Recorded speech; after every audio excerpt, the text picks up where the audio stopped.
নতুন চোখে দেখা পাখির গল্প। একদিন সকালে ছোট্ট ছেলেটি রিফাত হাতে একটি গুলতি কাঠের ছোড়া নিয়ে চলে গেল গ্রামের পাশের জঙ্গলে। তার চোখে ছিল উত্তেজনা, আজ সে পাখি মারবে, বন্ধুদেরকে দেখাবে সে কতটা সাহসী। জঙ্গলে পৌঁছে গিয়ে সে একটা গাছে এক জোড়া ছোট পাখি দেখতে পেল। তারা একে অপরকে ঠোঁটে ঠোঁট ছুঁয়ে আদর করছিল। রিফাত চুপি চুপি গুলতি তাক করল। পাখিগুলোর একটি হঠাৎ গান গাইতে শুরু করল, মৃদু কোমল সুর। রিফাত থেমে গেল। তার মনে প্রশ্ন জাগল, এই পাখি তো কাউকে কিছু করছে না, আমি কেন এটা মারব?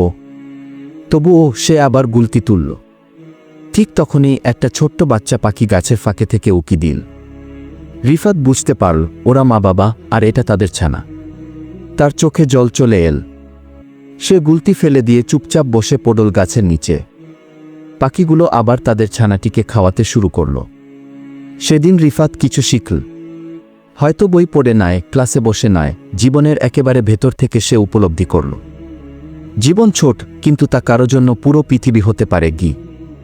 উপসংহার: রিফাত আর কোনোদিন পাখি মারেনি, বরং সে বন্ধুদের শেখাতে শুরু করল পাখি ও প্রকৃতি আমাদের বন্ধু। আজ সে একজন বনপ্রেমী ও পাখি রক্ষক। সেই দিনের অভিজ্ঞতা বদলে দিয়েছিল তার দৃষ্টিভঙ্গি।